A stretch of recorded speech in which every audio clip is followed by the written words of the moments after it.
Me Savani Okkale Muktangan English school and junior कॉलेजच्या secondary व higher secondary विभागासाठी काउन्सिलर म्हणून काम करत आहे. गेल्या व्हिडिओमध्ये आपण हे जाणून घेतलं की मुलांचा अभ्यास काय पद्धतीने घ्यावा, कुठल्या पद्धतीने केलेला अभ्यास हा जास्त इफेक्टिव्ह राहतो. ह्या व्हिडिओमध्ये आपण मुलांच्या परीक्षेबद्दल थोडीशी माहिती घेणार आहोत. अनेक मुलांच्या परीक्षा ऑलरेडी सुरू झाल्या असतील किंवा काही मुलांच्या परीक्षा आता सुरू होण्याच्या मार्गावर असतील.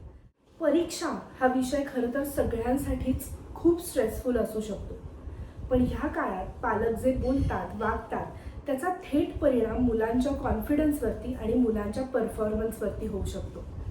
त्यामुळे पालक म्हणून आपण मुलांना थोडासा कमी स्ट्रेस देण्याचा प्रयत्न करूयात किंवा त्यांचा असलेला स्ट्रेस आपल्याला पालक म्हणून मॅनेज करता येतोय का हा विचार आपण करूया. परीक्षेच्या काळात जास्तीत जास्त अभ्यास होण्यासाठी सगळ्यात पहिली कॉम्प्रोमाइज केली जाणारी गोष्ट म्हणजे मुलांची झोप. अनेकदा मुलं खूप कमी वेळ झोप घेतात, तर तसे न करता मुलांनी कमीत कमी 6 तासाची झोप घेणं गरजेचं असतं. मुलं जेव्हा जास्त योग्य पद्धतीने झोपतात तेव्हा त्यांचा मेंदू योग्य पद्धतीने काम करायला लागतो. A rested brain always works better than a tired brain.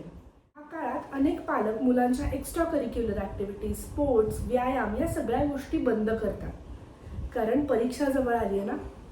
तर तसं न करता मुलांना थोडासा आराम देऊन दिवसातली कमीत कमी 30 मिनिटं कुठलीही एक्स्ट्रा करिक्युलर ॲक्टिव्हिटी करू देत किंवा स्पोर्ट्स खेळू देत, जेणेकरून त्यांचं मन थोडंसं डायव्हर्ट होईल आणि परत अभ्यासावर चांगल्या पद्धतीने फोकस करता येईल. ह्याच बरोबरीने तिसरा सगळ्यात महत्त्वाचा भाग म्हणजे मुलांचा असणारा आहार. ह्या काळामध्ये, परीक्षेच्या काळामध्ये मुलं अनेकदा स्ट्रेस ईटिंग करतात, म्हणजे कुठल्याही पद्धतीचा स्ट्रेस आला की खाण्याच्या स्वरूपातून तो बाहेर काढतात. याचा परिणाम असा होतो की मुलं कमी किंवा जास्त प्रमाणात खायला लागतात.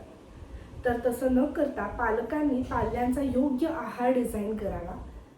मुलं अगदी एक्झाम हॉलमध्ये एंटर करेपर्यंत कुठलं ना कुठलं तरी पुस्तक चाळत असतात, त्याच्यामधल्या नवीन गोष्टी शिकून घेण्याचा प्रयत्न करत असतात. पण तसं न करता शेवटचे 2 तास हा मुलांनी फक्त रिव्हिजनवरती भर द्यावा, कारण शेवटच्या 2 तासात आपण जेव्हा नवीन कुठली तरी कन्सेप्ट शिकतो तेव्हा ती मुलांच्या मनामध्ये बऱ्याचदा कन्फ्युजन क्रिएट करते. ह्या काळामध्ये मुलांचा स्ट्रेस मॅनेज करण्यासाठी पालकांनी मुलांकडनं वेगवेगळे ब्रीदिंग टेक्निक्स घेतल्या पाहिजेत. प्राणायाममधील भ्रामरी हा अतिशय उत्तम एक्सरसाइज मुलांसाठी असू शकतो. साधारण दिवसातनं 20 ते 25 वेळा जर भ्रामरी केली तर त्यांनी मुलांचं कॉन्सन्ट्रेशन चांगलं होतं, त्यांचं रिटेन्शन म्हणजे लक्षात राहण्याची कपॅसिटी चांगली होते. त्याचबरोबर मुलांची झोपसुद्धा उत्तम तऱ्हेने लागू शकते. त्यामुळे वेगवेगळे ब्रीदिंग एक्सरसाइजेस, भ्रामरीसारखे प्राणायाम किंवा नुसतं शांत बसून मेडिटेट करणे ह्याने मुलांच्या कॉन्सन्ट्रेशन, अटेन्शन, रिटेन्शन या सगळ्यामध्ये मदत होऊ शकते.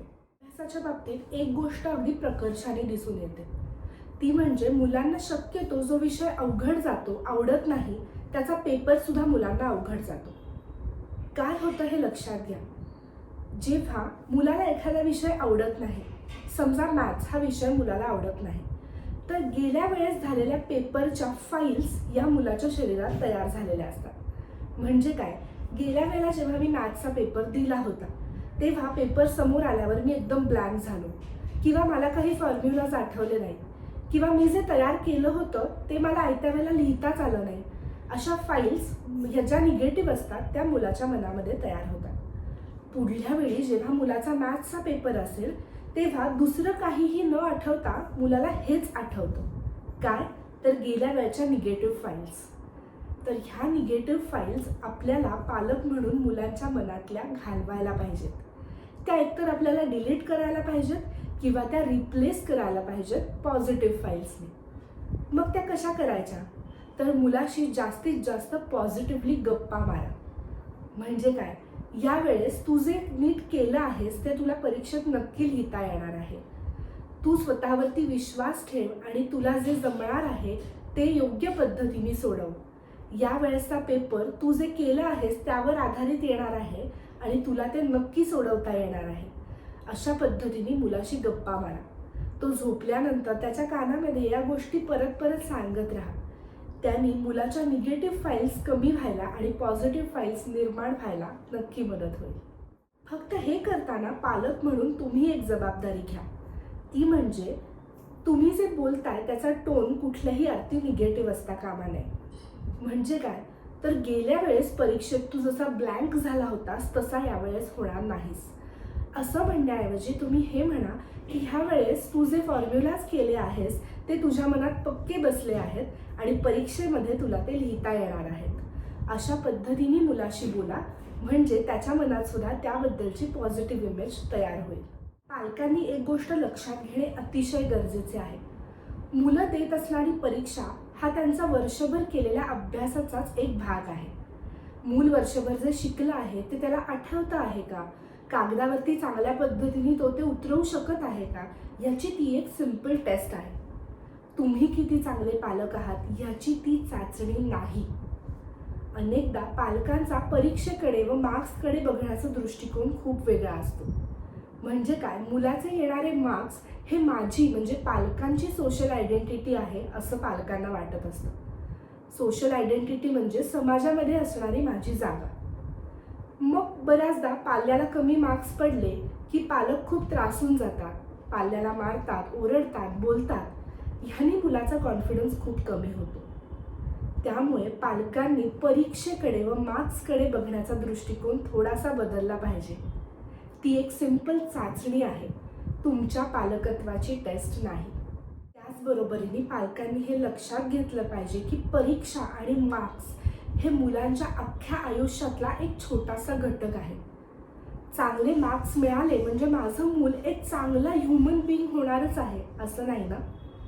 चांगला माणूस होण्यासाठी बाकीचेही अनेक क्रायटेरियाज असतात. त्यामुळे फक्त माझ्या पाल्याला मार्क्स चांगले नाहीत म्हणून ती व्यक्ती चांगली व्यक्ती बनणारच नाही, हा विचार थोडासा मनातनं काढून टाकूयात आणि हा विचार करूयात की परीक्षा, मार्क्स हा माझ्या मुलाच्या आयुष्यातला एक छोटासा घटक आहे. माझी अशी आशा आहे की तुमच्या सर्व प्रश्नांना योग्य उत्तरं मिळाली असतील. चला तर मग आपल्या मुलांना थोडंसं प्रोत्साहन देऊयात, त्यांचा कॉन्फिडन्स बूस्ट करूयात, त्यांना परीक्षेमध्ये थोडीशी मदत करूयात आणि नवीन विषयासह पुढल्या शनिवारी भेटूयात. सर्व मुलांना परीक्षेसाठी ऑल द बेस्ट. धन्यवाद.